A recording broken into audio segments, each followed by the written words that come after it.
Assalamualaikum warahmatullahi wabarakatuh. Madayawag mayo adlaw kaninyong tanan. Magandang araw sa inyo lahat. Mga kababayan, araw-araw, libo-libong pasyente sa mga ospital ang umaasa sa kabutihan ng mga blood donors upang malagpasan ang mga emergency, operasyon, at malulubhang karamdaman. Sa paggunita natin sa National Blood Donor Month, binibigyang pugay natin ang mga tahimik na bayani na buong pusong nag-aalay ng kanilang dugo upang magligtas ng buhay.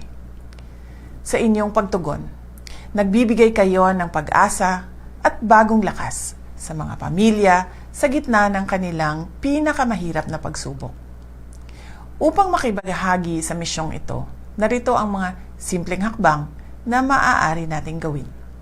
Una, alamin kung kwalipikadong mag-donate. Bukas ito sa mga individual na may edad 18 hanggang 65 taong gulang. May timbang na hindi bababa sa 50 kilo at may normal na blood pressure.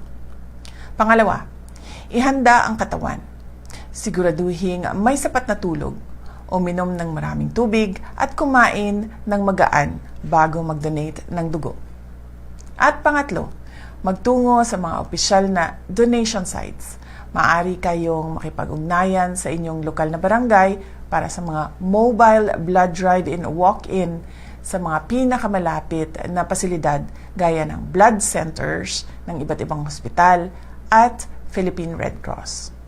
Ang isang bag ng dugo ay kayang magligtas ng hanggang 3 buhay. Maraming salamat sa ating mga regular na donors at hinahamon ko ang bawat malusog na Pilipino na makiisa sa marangal na adhikaing ito. Mga kababayan, mahalin natin ang Pilipinas. Ibalik natin ang tapang at malasakit.